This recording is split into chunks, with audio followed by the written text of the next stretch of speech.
Bienvenue à vous, bienvenue dans cet espace où on souffle un peu. Alors ici, au sein de ce podcast, on parle d'anxiété, on parle d'hypersensibilité, on parle de toutes ces tempêtes intérieures qu'on essaie souvent d'apprivoiser, mais surtout sans se juger. On va explorer ensemble comment transformer tout ça en force, en écoute de soi, en présence. Chaque épisode, c'est une petite pause pour vous, un moment pour reprendre votre souffle, remettre du sens et avancer avec plus de douceur, plus de clarté. Alors, que vous soyez dans les transports, au calme chez vous, bienvenue dans ce moment rien que pour vous. Faites le deuil de plaire à tout le monde. Alors, on va parler d'un sujet peut-être un petit peu épineux, peut-être un petit peu qui va vous déclencher, mais j'ai trouvé que c'était utile d'aborder ce sujet parce que il y a un truc qu'on nous a jamais vraiment dit clairement et qui pourtant va vraiment gâcher la vie de beaucoup de personnes hypersensibles. Chercher à plaire à tout le monde, c'est épuisant. Non seulement c'est épuisant, mais surtout ça ne marche pas. Alors pas parce que on n'est pas assez bien, mais parce qu'en fait c'est une course sans fin. Ce qu'on va faire lorsqu'on cherche à plaire à tout le monde, c'est qu'on s'adapte, on s'efface, on sourit parfois même quand on n'en a pas envie, et on peut aussi ravaler en fait ce qu'on avait envie de dire. Tout ça parce qu'on est tellement occupé à gérer ce que les autres pensent de nous qu'on finit par ne plus vraiment savoir qui nous sommes. Nous, qu'est-ce qu'on aime? Soyons honnêtes. Derrière le besoin de plaire, il n'y a pas juste de la gentillesse, il n'y a pas juste vouloir créer de l'harmonie.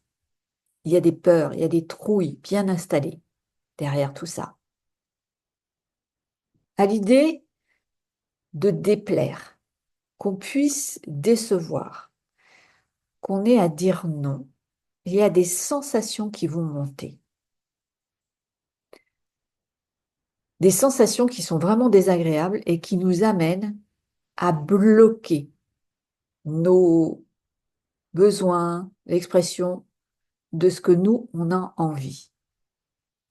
Parce qu'on a tellement besoin d'exister dans le regard des autres, on a tellement fini par croire que leur regard, c'était notre miroir, un miroir dans lequel on doit briller, que sans ce miroir, on se dit qu'on n'existe pas.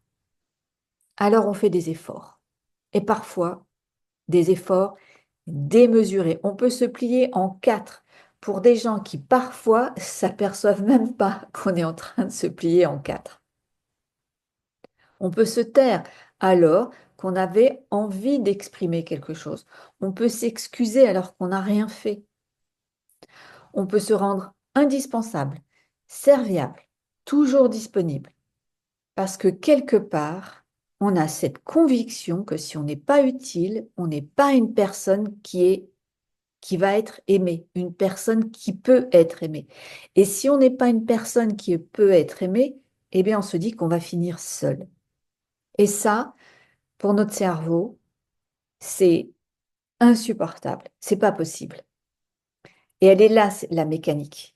C'est pas de la faiblesse, c'est un cerveau qui est câblé pour nous protéger et donc il va installer une stratégie de protection que souvent on a apprise à un moment dans notre enfance parce que on n'avait pas d'autre choix, parce que notre cerveau n'avait pas les ressources pour traiter une charge intense et va donc progressivement installer différentes stratégies de protection. Sauf que quand cette stratégie de protection, elle s'installe dans la durée, elle perdure quand nous sommes adultes, et bien là, elle commence à nous coûter trop cher.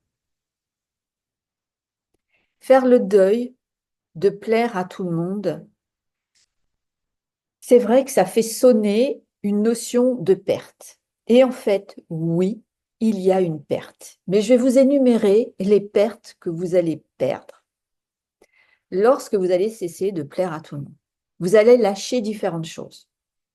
Vous allez lâcher une énergie énorme que vous placez pour plaire à des personnes auxquelles parfois vous ne plairez jamais. Vous allez lâcher aussi du temps que vous attribuez à des personnes qui finissent par ne pas vous respecter parce que vous-même, vous ne vous respectez pas à vouloir plaire à tout le monde. Donc lâcher ça, c'est donc récupérer justement de l'énergie pour vous et du temps pour vous. Et ça devrait être non négociable. C'est important d'abandonner l'idée qu'avec assez d'efforts, assez de sourires, assez de compromis, tout le monde nous aimera. Que personne ne sera déçu, que personne ne partira et qu'on aura enfin la paix. Ça n'existe pas. Cette idée-là, elle ne peut pas nous protéger. Ce qu'elle va créer, elle va juste nous épuiser, nous fatiguer. Elle nous met en vigilance, dans une vigilance fatigante, parfois extrême. Et ça a fait partie de ma vie, de vouloir plaire à tout le monde. Je suis tombée dans ce mécanisme de protection. J'avais cette nécessité de satisfaire tout le monde. Pierre, Paul, Jacques. J'essayais d'arranger tout le monde. Je pouvais me contorsionner vraiment pour répondre à toutes les demandes. C'est fou quand j'y repense. Parce qu'en fait, ça m'a mis dans des situations impossibles. Ça a beaucoup drainé d'énergie.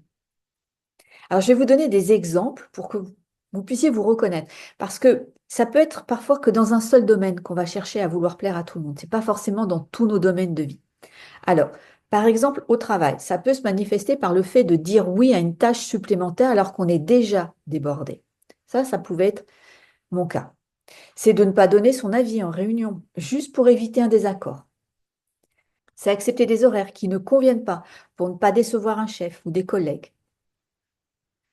Dans les relations amicales, ça peut se manifester comme par exemple quand on est au restaurant, bah, c'est de ne pas choisir le restaurant justement pour ne pas décevoir.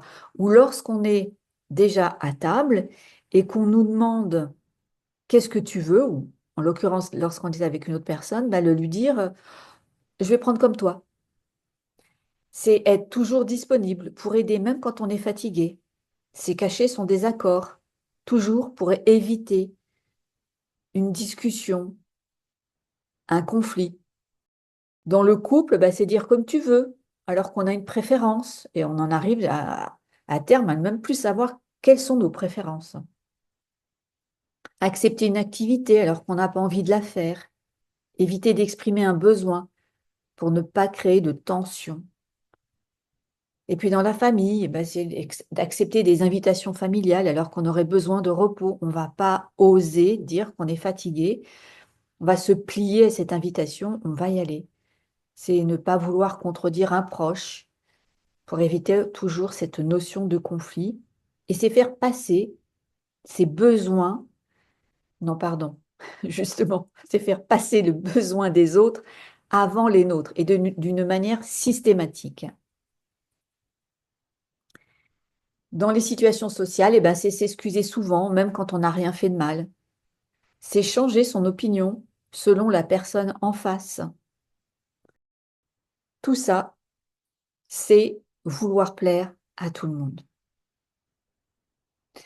Ce qui est important, c'est comprendre qu'on peut décevoir par le choix que l'on fait, mais pour autant, on n'est pas quelqu'un qui est mauvais, on n'est pas une mauvaise personne lorsqu'on déçoit l'autre selon le choix que l'on a fait. Que le désaccord, c'est pas une rupture non plus, et que prendre de la place, prendre sa place, c'est absolument pas voler celle des autres. Le deuil, c'est accepter que certaines personnes ne nous apprécieront pas et que ça ne dit rien de notre valeur. Répétez-vous cette phrase. Le deuil, c'est accepter que certaines personnes ne nous apprécieront pas et que ça ne dit rien de notre valeur. Souvent, on imagine que prendre sa place, ça demande une force qui serait associée à quelque chose de, une notion de dureté, de rester quelqu'un de très ferme, un peu quelqu'un qui s'en fout des autres, qui va presque rouler sur tout le monde. Mais c'est pas ça du tout. Prendre sa place, c'est pas avoir besoin de dominer, c'est pas non plus se soumettre pour avoir la paix. C'est quelque chose d'autre. C'est savoir qu'on a une valeur qui existe avant que quelqu'un ne nous la confirme. Être conscient qu'on a de la valeur, c'est avoir une saine estime de soi. Et avoir une saine estime de soi, crée un bien-être émotionnel. C'est un véritable stabilisateur émotionnel, l'estime de soi. Ça empêche de se massacrer après des difficultés. Ça empêche de partir dans l'euphorie quand on est valorisé, reconnu. Ça permet d'avoir moins d'oscillations émotionnelles, de morale. Ça permet aussi d'avoir des doutes beaucoup moins violents que lorsqu'on n'en a pas d'estime personnelle. Et surtout, c'est un réel facilitateur de liens. Une saine estime de soi qui fait prendre conscience de toute notre valeur permet d'avoir des relations plus collaboratives, donc qui n'amènent pas à vouloir dominer, mais qui n'amènent pas non plus à vouloir se soumettre. C'est un véritable pilier de la confiance par le rapport que l'on a avec soi. Je vous invite donc à découvrir dans la description de ce podcast le lien qui vous fera voir l'accompagnement que je propose, un accompagnement qui est vraiment pensé pour vous aider à retrouver une saine estime personnelle de vous. Celle qui ne nous positionne pas en quelqu'un qui serait plus fort que les autres, mais qui ne nous amène pas à penser qu'on est moins fort que les autres. C'est un accompagnement pensé pour vous aider à booster votre confiance et surtout à oser prendre votre place, celle qui vous appartient déjà.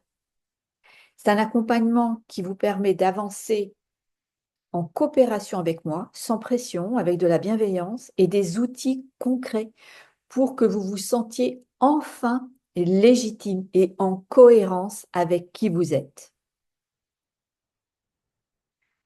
Donc, c'est tout à fait possible d'être en désaccord avec quelqu'un sans se sentir en danger lorsqu'on a atteint une saine estime personnelle.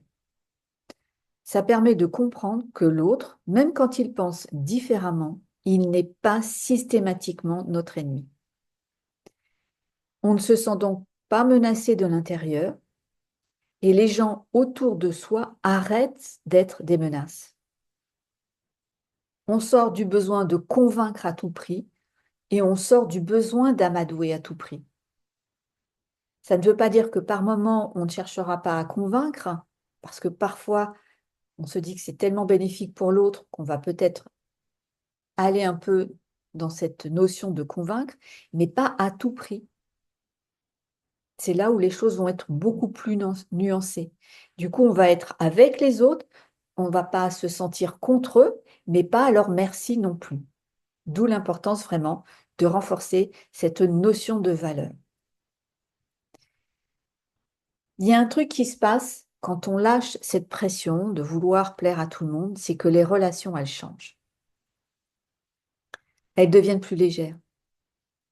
Parce que quand on ne cherche plus à plaire à tout le monde, les gens qui restent, c'est ceux qui nous apprécient vraiment, tels que nous sommes, et pas pour un personnage qu'on aura essayé de fabriquer. Ça change tout. Ça veut pas dire être d'accord sur tout, ni se fondre dans la masse, ni chercher à se cacher, à disparaître pour qu'il y ait moins de friction. Ça veut dire être capable d'être en lien avec les autres, de les écouter, de partager des choses sans s'oublier. sans se réduire et sans sortir du lien. Les vraies connexions, pardon, elles ne se produisent pas dans la peur. Ce mécanisme de survie, il nous sert. Il nous sert sur du court terme. Il ne doit pas nous servir sur du moyen et du long terme. Et c'est comprendre que vous avez le droit maintenant, et non seulement le droit, mais la possibilité d'en sortir et de commencer à choisir de faire autrement. C'est tout à fait possible. Il y a cette autorisation à se donner, à sortir de ce mécanisme de survie. La recommandation que je vous donne, c'est de commencer progressivement. C'est de commencer par des petits trucs. Et d'abord, ça peut être par une simple observation, pour remarquer quand vous dites oui alors que vous vouliez dire non. Ça peut être un premier pas, d'être dans cette observation, de remarquer quand vous vous excusez sans raison, de remarquer la fatigue que vous avez après un moment avec des personnes avec lesquelles vous avez laissé vos besoins en second plan. Observez ces choses sans vous juger et progressivement. Lorsque vous vous apercevez que vous avez dit oui alors que vous vouliez dire non, c'est de dire non à votre rythme. Lorsque vous vous apercevez que vous êtes sans cesse en train de vous excuser sans raison, c'est là aussi de commencer petit à petit par arrêter de vous excuser. Et lorsque vous remarquez cette fatigue installée après des rencontres, des échanges avec des personnes où vous laissez quasiment à chaque fois vos besoins au second plan, de commencer à les réintégrer, vos besoins. Et donc, là aussi, petit à petit, de poser vos limites, de davantage exprimer vos besoins. Ou de faire un autre choix, ça peut être pertinent de cesser d'aller auprès de ces personnes-là. Parce que du coup, ces personnes-là ne vous permettent même pas de poser vos limites. Ou en tout cas d'avoir des besoins. Donc, commencez doucement, à votre rythme, c'est important. Et surtout, rappelez-vous que vous avez de la valeur, que vous n'avez pas besoin de l'approbation des autres, de la reconnaissance des autres pour exister. Vous existez déjà. Il est important évidemment que j'apporte toujours de la nuance dans ce que je dis. Il est évident que c'est toujours agréable aussi d'avoir de l'approbation, de la reconnaissance, mais c'est dans une certaine mesure. Ça ne doit pas être quelque chose qui drive votre vie, qui doit être une nécessité absolue. Cette nécessité de valeur doit d'abord exister par votre propre regard, par un regard que vous avez à développer, par des exercices à installer, comme je vous ai soumis l'exercice de dire non progressivement, d'arrêter de vous excuser sans raison et de commencer à exprimer vos besoins. Ça peut même peut-être commencer d'abord par découvrir vos besoins. Ça aussi, c'est très utile de s'exercer à cet exercice-là. Donc, rappelez-vous, vous existez déjà. Je vous dis à très vite pour un prochain podcast. Si vous aviez des questions, vous pouvez les poser en dessous de ce podcast. Si vous avez aimé, likez-le. Je vous en remercie d'avance. Ça permet à ce podcast d'être vu par un plus grand nombre, par davantage de personnes hypersensibles, et ça va leur permettre de comprendre qu'il n'y a pas à chercher à plaire à tout le monde pour exister. Et si vous voulez connaître et avoir la petite notification du prochain podcast, parce que je ne sais pas à l'avance à quel moment je les fais sortir, c'est environ 2 fois par mois, eh bien, abonnez-vous à ma chaîne YouTube, comme ça vous aurez la petite notification qu'il y a un podcast qui vient de sortir. À bientôt!